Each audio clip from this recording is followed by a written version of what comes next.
and welcome back. This is Cabaret Karaoke, Vitu Vidogo. Please remember to share, subscribe this episode. So this particular episode is a response to a request I had on someone who wanted to know more about, the way construction is going, especially matters concrete. We're having nowadays, you have these concrete panels that are just brought in from the factory, and they are set up uh, and to make walls and this kind of construction. We can dig deeper and see how, and is it just restricted to just the concrete, or there are others, like wood, timber, and even metallic. So stay tuned, and let's hit the road.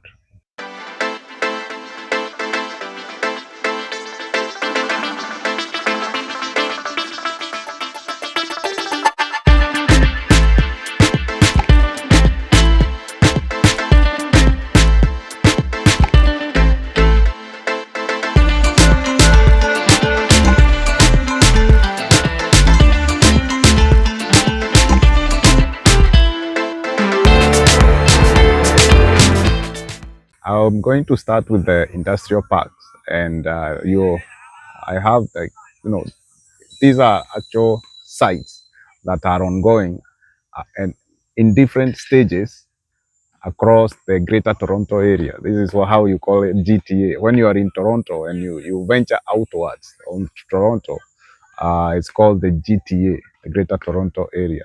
So now, uh, when you have these industrial parks, you will notice something. First of all, you have all this heavy equipment, coming in into a field, a job site.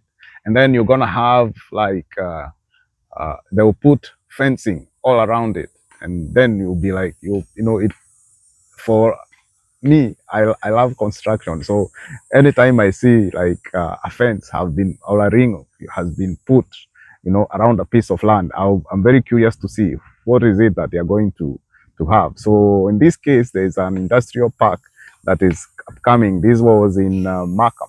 So they cleared they did the earthwork, and then they started doing, they laying down the foundation. So this is when now start seeing those the concrete trucks coming in, and they set up the groundwork. So what happens next is something that, one day you are going, you are just driving by, and before you know it, you are like, when did these guys finish? When did this guy finish these structures? Because it's done so fast. So here's how I can explain it.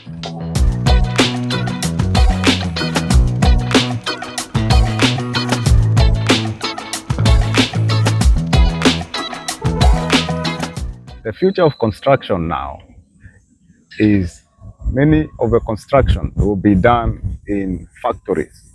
You had that right, in factories. Why? Well, to cut costs. That is the number one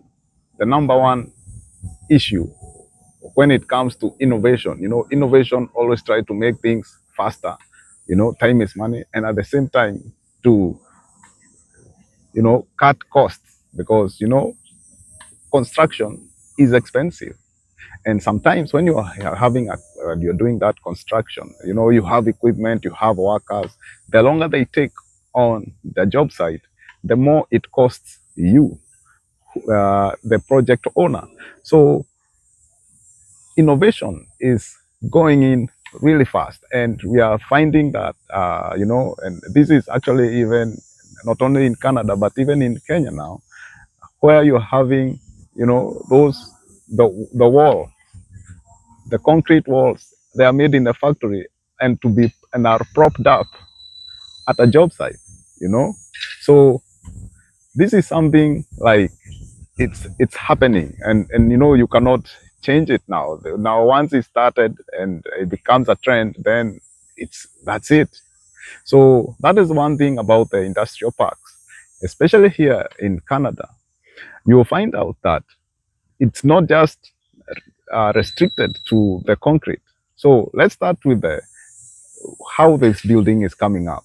So first, they lay down the foundation, and when they do the foundation, they will do the concrete pour to make the ground floor.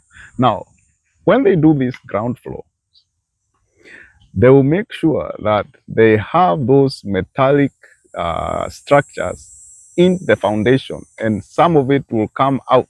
It's visible now on the ground floor.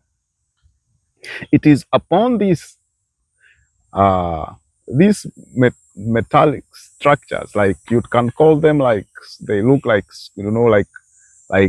long bolts coming out from the ground. These, they are actually bolts. These will be used to prop up or to hold into place the steel structures that are usually cut and forged in the factory, in these huge steel plants. So how do they do it? So you have this team of, every construction project has a designer, it has an architect, an architectural firm, it has an engineering firm behind it. So they will take all their drawings and send it to these factories. And these factories are going to figure out, like, even with the quantity surveyors there, they will know how many columns do we need? What size of the columns do we need? So the outermost structures, and maybe you'll find they are quite heavy duty, right? And sometimes it depends also on the part of the building. So some columns may be smaller than others according to the kind of weight that they are supposed to hold. Now, the same thing, the columns, by the way, are the vertical ones. And these columns, again, how they are going to form a frame. So this column to column, moving from column to column, they will have a beam. Now, beams, they are the horizontal, also, metallic, heavy metallic structures that hold from column to column. And these beams, they are very useful because, without the beams, then you cannot have you cannot lay another a top floor, because if it depends again on how many floors you need on this house, right? So the beams are very important to create the top floor. So the next floor, so again, how much weight can this beam hold? And the other thing about the beams, they are also smaller ones, which we call the joists.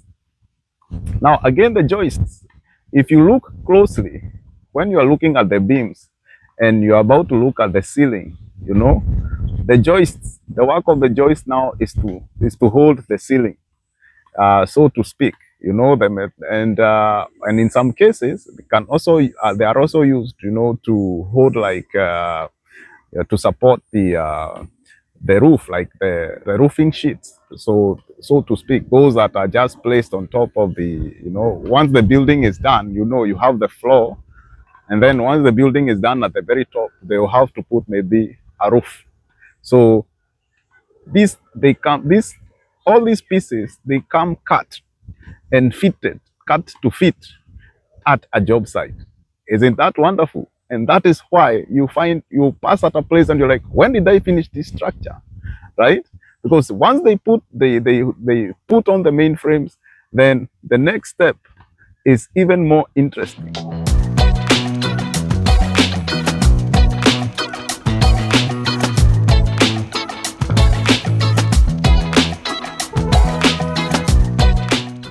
The next step is where now they come in and get these concrete wall panels, So for these industrial parks now, because they are large scale, you'll find like a whole panel is long.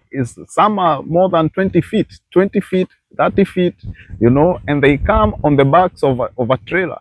Sometimes you look at them and you're like, how did they even fit them there? How are they even going to lift this thing?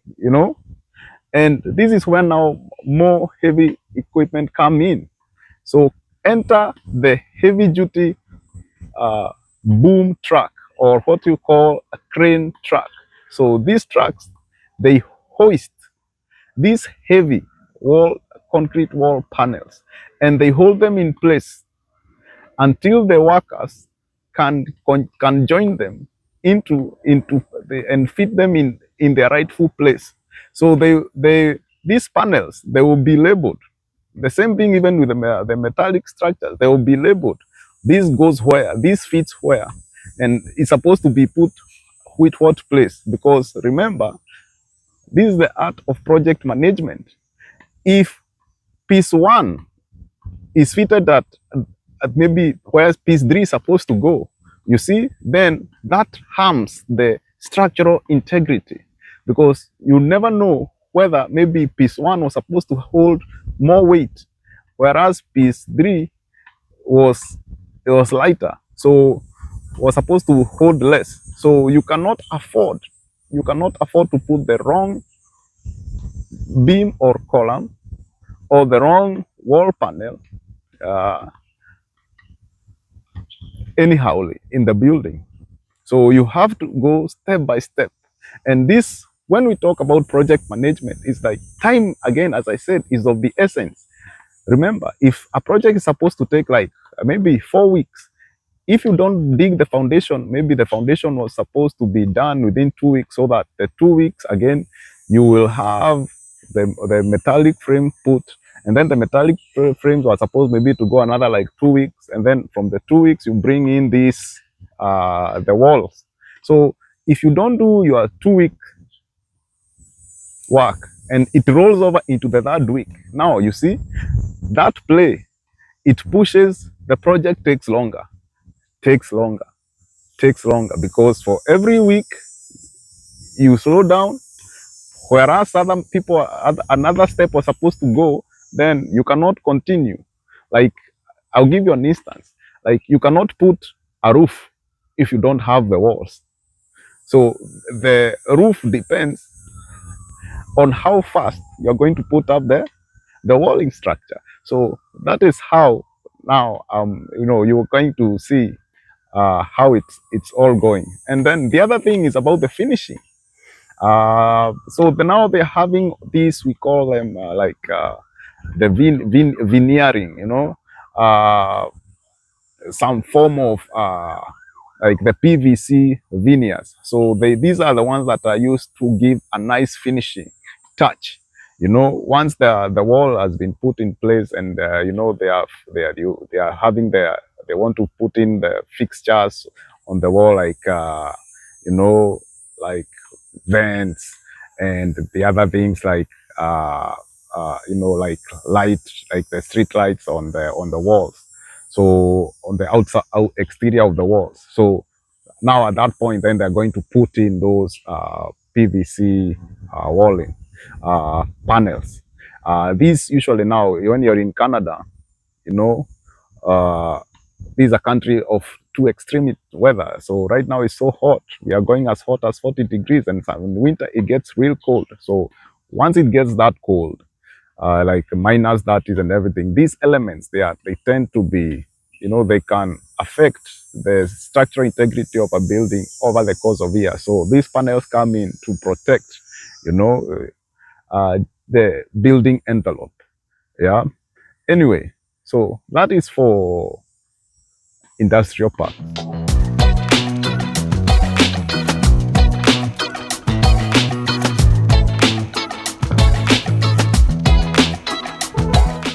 The other would be the residentials. Now, when it comes to residential homes and how they are constructed here, when you have many homes attached together, like your whole 10 houses are attached in a long line, those are townhomes. And then if they are just two different homes, two different houses, but they are conjoined on one wall, that is a semi-detached townhome. Whereas if it's separate now, they call it a detached. And then, of course, it depends on how big the house is now to be called a mansion, mansionette, you see, or even a castle or a palace or whatever it is. But anyway, here, when it comes to the construction of residential homes, uh, North America, mostly the main frames are made of wood. So you will see lots of like timber, it's well cut, and you have a team of carpenters. Carpentry here, by the way, is quite a renowned, and a well-paying and on high demand skilled job. So now at that point, they will be putting up, the carpenters will be putting up, the frames to hold the building envelope. And now, when it comes to uh, the those made, like those things that are made in the factory. Now remember, we are talking about the factory. So one thing I realized is that when you're coming to put in a floor, now you had the ground floor, and now you're going up. Maybe the ground floor they made a concrete pour, right?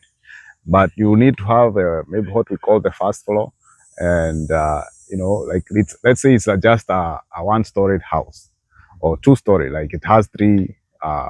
It's a one no ground floor, first and second floor, right? But here in North America, they say the ground floor, they call it the first floor, and then the second floor, and then the third floor. So they'll be like, it's a bit confusing, but anyway, those are just, but I think they are just terms. Anyway, so when you have these residential homes and they want to put in a floor, these floors, they come also ready-made from a factory. These subfloors, they are called subfloors, or the floor frames. Yeah, let's floor frames. So they come also made from the factory. So again, they know how many pieces they're gonna put in. So it's joined.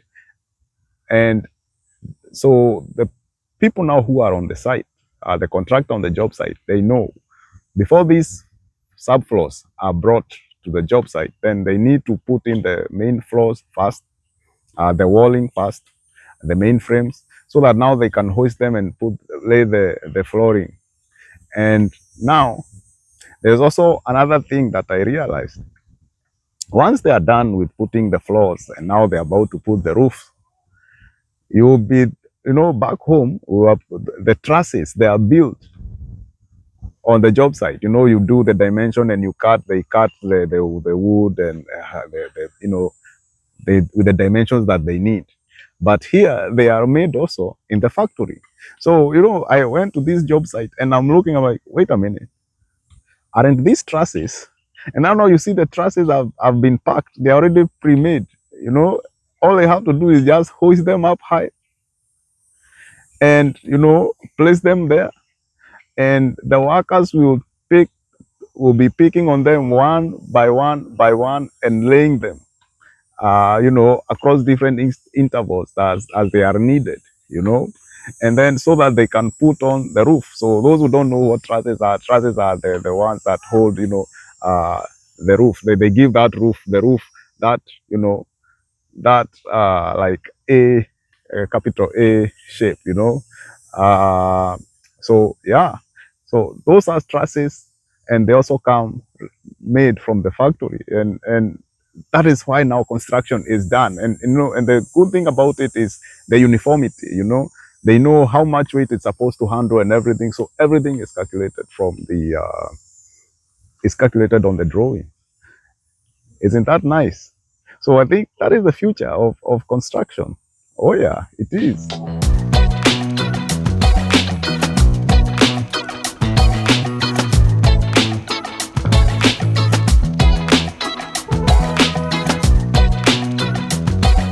The other bit on construction is the temporary solutions to some problems.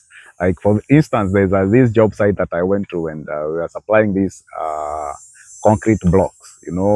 These huge concrete blocks. We have the 3 feet, the 6 foot, 9 foot blocks. But on this case, I was having just the 6 foot. Now, one of the thing about these concrete blocks, one is as heavy as 2.5 tons. it's like it's really heavy. You can't move it. Like you can't have say, oh, come here, 10 men and move it, right? So you need, I don't know, a wheel loader or one of those heavy equipment machine that can lift it.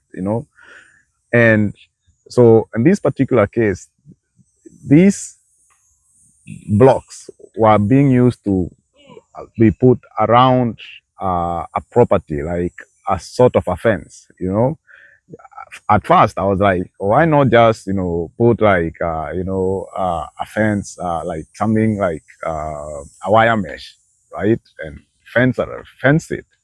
And I think, now when I was talking to the contractor, the landscaper, now who had been assigned this job, and I was asking, what is happening? And he was like, look around. And I saw, yeah, there were so many heaps of dirt. Here we call it dirt, or maybe you can say soil. So apparently, a road contractor somewhere, he was working on a job site, and when you are doing those earthwork, the earth removal, you're not supposed to, maybe you are digging out cotton soil or whatever it is, and you have a construction coming up.